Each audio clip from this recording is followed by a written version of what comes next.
1440. Good morning. It's Thursday, June 18th, and we're covering charges in Atlanta, a proposal to change a major internet liability law, and police reform in the Senate. Need to know. Atlanta officer charged. This is ridiculous. A former Atlanta police officer who shot and killed a black man during a...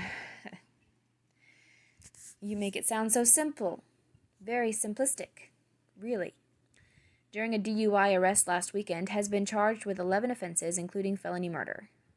A second officer on the scene was charged with 4 counts, including aggravated assault and 3 counts of violation of oath. You're really not gonna... Oh, okay, they do describe it, okay. The former officer, Garrett Rolfe, originally approached 27-year-old Rayshard Brooks Friday night after responding to calls of an inebriated driver at a Wendy's drive-thru. A struggle ensued when officers attempted to take Brooks into custody after he failed a breathalyzer test, with Brooks grabbing one of the officer's taser. I think you mean grabbing one of the officer's tasers. No. Oh, grabbing one of the officer's taser. Okay, that's weird wording. A struggle ensued. According to investigators, he was running away, and then Brooks turned and pointed the taser at officers while fleeing. You can see police body camera footage here. Warning, content may be disturbing. District Attorney Paul Howard said Rolfe kicked Brooks while on the ground, with Officer Devin Brosnan standing on Brooks' shoulder. That doesn't sound likely. Attorneys for Rolfe said he feared for his safety and reacted to the sound and flash of the taser. Mayor Keisha Lance Bottoms has said she did not feel the use of deadly force was justified. They never do anymore, though some experts frame the shooting as lawful but awful under Georgia law, saying the case could be hard to prosecute. An unconfirmed number of Atlanta police officers reportedly held a sick-out Wednesday night to protest the charges. The incident has forced the resignation of Police Chief Erica Shields and galvanized anti-police brutality protests already underway after the death of George Floyd. Every single thing that happens is going to do that, no matter what the truth of the matter is. This was justified, a justified shooting because the fucker was fighting them. They did not bring out their guns until he stole one of their lethal weapons. A taser is a lethal weapon, and fucking pointed it at them. This is ridiculous. Section 230 proposal. The Justice Department revealed a proposal yesterday limiting the scope of liability protections for internet tech companies from user-posted content. The Justice Department revealed a proposal yesterday limiting the scope of liability protections for internet tech companies from user-posted content. Yes, okay. The reforms would remove protections from platforms that facilitate content violating federal laws concerning child exploitation, cyberstalking, and terrorism. It would also push platforms to be more transparent about content moderation decisions. The plan targets Section 230 of the Communications Decency Act. Credited with catalyzing the growth of the modern internet, the law effectively treats online companies as publishing intermediaries, not responsible for specific content posted by individual users. The law also protects companies from editing or deleting content, if done in good faith, even if otherwise protected by the First Amendment. Critics say the new proposal would require sites to enact wide-ranging moderation to avoid legal ramifications. Separately, studies suggest social media's real bias is toward increased polarization. Okay. Senate unveils police reform bill. Senate Republicans unveiled a major police reform package yesterday, developed in the wake of nationwide protests sparked by the killing of George Floyd 3 weeks ago. The bill was led by Senator Tim Scott, Republican, South Carolina, and was introduced on the 5th anniversary of a white supremacist attack on a Charleston church that killed 9 African-American congregants. Scott, a friend to a pastor slain in the shooting, was moved to tears, recounting the incident during a floor speech yesterday. What does that have to do with police reform? The bill would narrow the use of chokeholds and required de-escalation training, but leave aside the issue of legal protections for officers known as qualified immunity. A procedural... I think they should do something about unions. Do some union tweaking. A procedural vote is expected on the bill next week, though it is unclear whether there is enough support from Democrats, who previously introduced their own package, to surpass the 60-vote threshold needed to begin debate. In the know. Sports, entertainment, and culture. English Premier League resumed yesterday as players wore Black Lives Matter uniforms and knelt at kickoff. Oh, how nice. U.S. Olympic 100-meter favorite Christian Coleman receives temporary ban for missing doping tests. Kim Kardashian West signs deal with Spotify to produce and host new exclusive podcast likely to focus on criminal justice reform. Oh. That 70s show actor Danny Masterson, charged with 3 counts of rape, faces up to 45 years in prison. Oh, don't you know, it wasn't just rape, it was forcible rape. Comedian Chris D'Elia accused of sexually harassing underage girls. Science and technology. MIT unveils its annual Innovators Under 35 list, spotlighting the top young inventors, entrepreneurs, and visionaries from around the world. New research says the first non-avian dinosaurs laid soft-shelled eggs, contradicting previous theories, with hard-shelled eggs evolving independently at least 3 separate times. Interesting.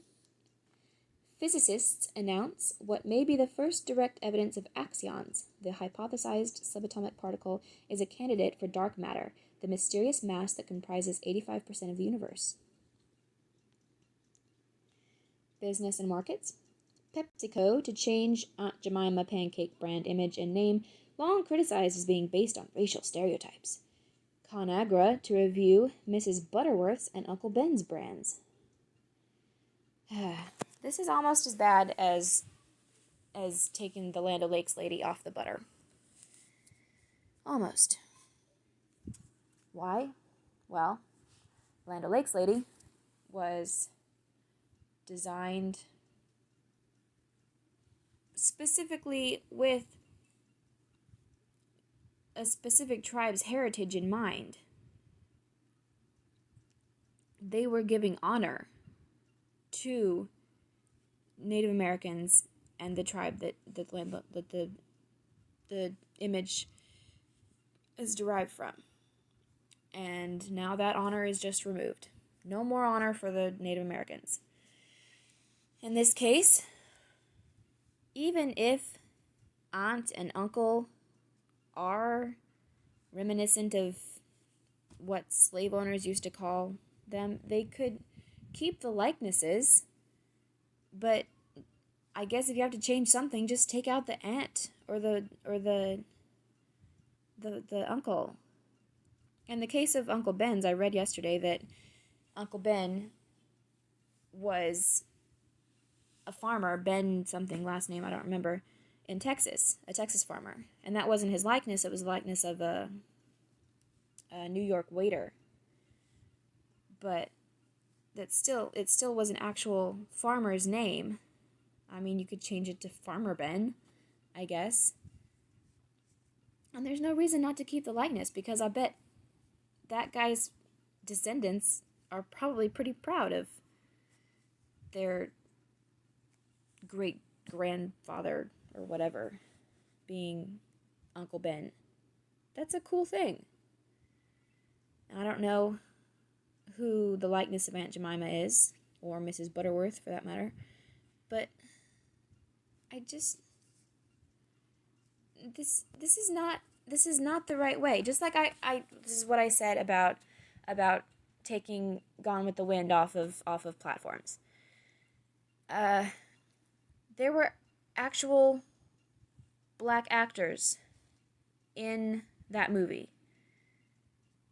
Most notably, the first black actor to win an Oscar was in that movie. So when you take that away, and it was historically accurate anyway, it's not like I'm pretty sure they didn't try to make slavery seem okay or something.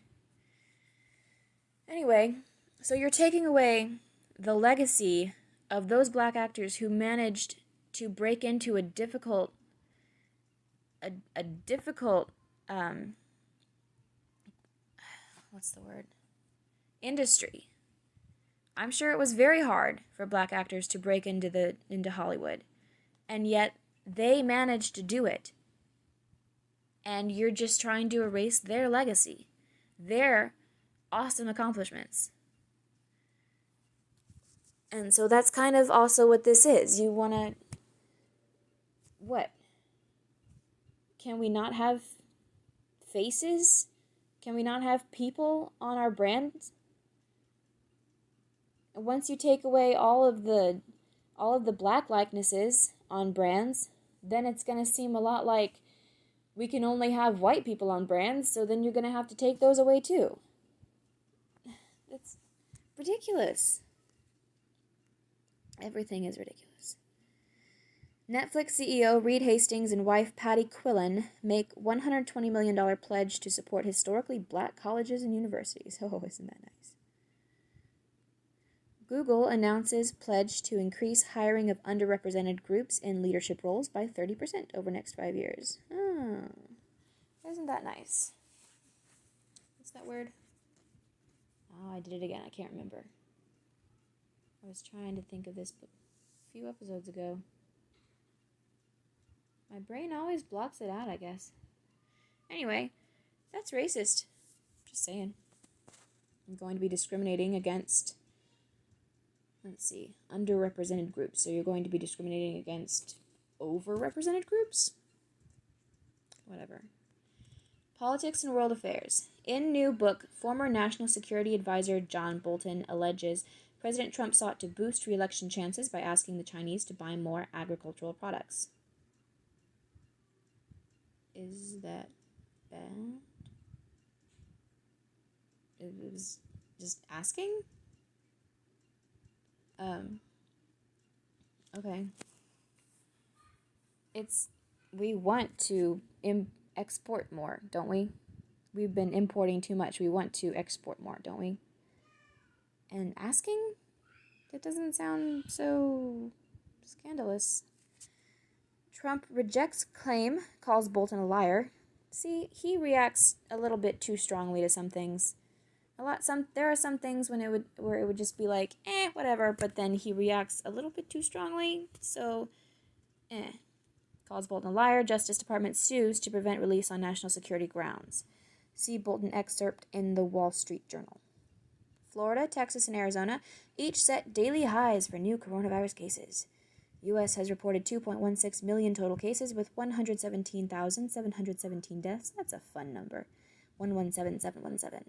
117717. 117,717 deaths. As of this morning. See 3-day moving average here. Senate passes sweeping land conservation bill that includes billions to address maintenance backlogs at national parks across the country. In depth. The American press is destroying itself. Oh. From Tybee/Substack. The award-winning journalist Matt Taibbi sparked a lively debate this week with this article, arguing that newsroom revolts in recent years have pushed media companies away from free press principles and toward greater censorship. Agreed. This is just fucking unbelievable. From Vanity Fair. Like many in the travel industry, rental car company Hertz was hit hard by the pandemic. Now bankrupt with shareholders likely to walk away empty-handed, something strange is happening. Thousands of speculative investors are causing its stock prices to surge. 1440 fines.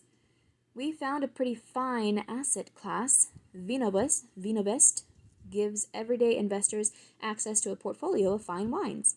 With strong yearly-to-date growth and low market correlation, wine could be the missing link from your portfolio.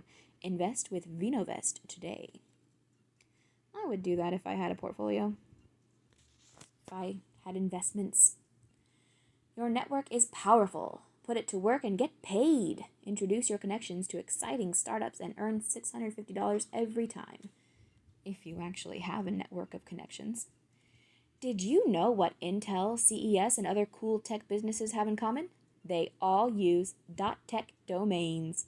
Learn about .tech and use code TECH499 for a 90% discount on your purchase.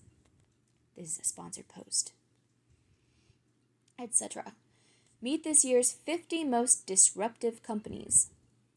Waste time with this macaroni drawing app. Soar above the earth with the best aerial photos of 2020. Twitter will now let you record audio tweets. And Facebook will let you turn off political ads. The FDA approves its first prescription video game. What? Use this website to determine whether you're a future Karen. The 2021 Ford Bronco is set to be unveiled on O.J. Simpson's birthday. Clickbait. Take a moment to appreciate these aggressively named Chinese scooters. History book. U.S. declares war against Great Britain as War of 1812 begins. 1812. Happy birthday, Paul McCartney, 1942. Happy birthday, Blake Shelton, 1976. Sally Ride becomes first American woman in space, 1983. Rapper XXXTentacion murdered, 2018. Imagination grows by exercise, and contrary to common belief, is more powerful in the mature than in the young. Paul McCartney. Interesting. Only if the old are exercising it. Alright, that's it for today. Thank you for watching. Anybody who might possibly be watching, please consider subscribing if you are. Just to be nice. For the hell of it. Thank you, and goodbye.